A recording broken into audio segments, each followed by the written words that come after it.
What do you think about, and do you approve of athletes now in the free market being able to use their name, image, and likeness? Because athletes didn't used to get paid for the college video games. They didn't used to get paid for the jerseys. And I know your jerseys. Oh. Your jerseys sold out every week in UGA for years after. Yes. What do you feel about these boys and and girls being able to be paid? Well, to be honest with you, I'm not for it. The only reason I'm not for it is I think it's going to separate players. Really? I think it's going to separate players, and I think it's going to hurt some of the small schools.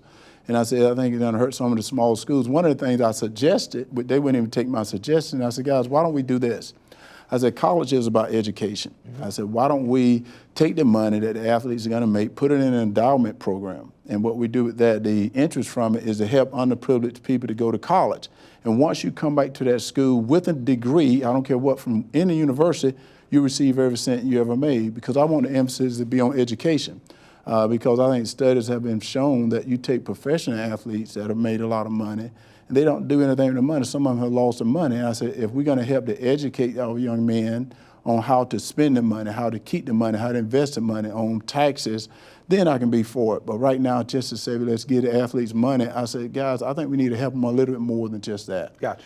You're going to have the SEC. They're going to start paying all the athletes. So now the guys coming here. So what about the smaller schools? They're going to be able to get the money.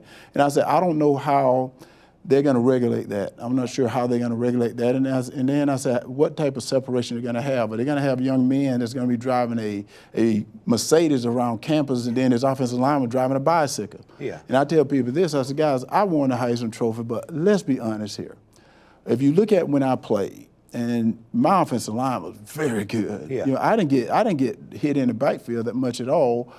None of my offensive linemen ever made All-American. Yeah. People don't even know that. Guys, Herschel Walker, they said, well, this great running back, I did all these great things, but I didn't do it alone. I had a great team around me, but yet everyone only gave me those awards. Yeah. What about the people that was in front of me doing some of the work? And I said, guys, how are you going to divide this out? And I said, that's what makes the problem. And I feel, because I'm from an area that had nothing. Yeah. I grew up, and I tell people I couldn't even afford OR and poor. I was poor. Yeah. But one of the things about it is my parents taught me how to work. Yeah. They taught me how to go to college, and they said, do the right thing. You better do the right thing. Because I always thought they were going to come and spank me. Yes. So I figured I had to do the right thing. So I just want to make it even that those athletes are going to be able to keep this money.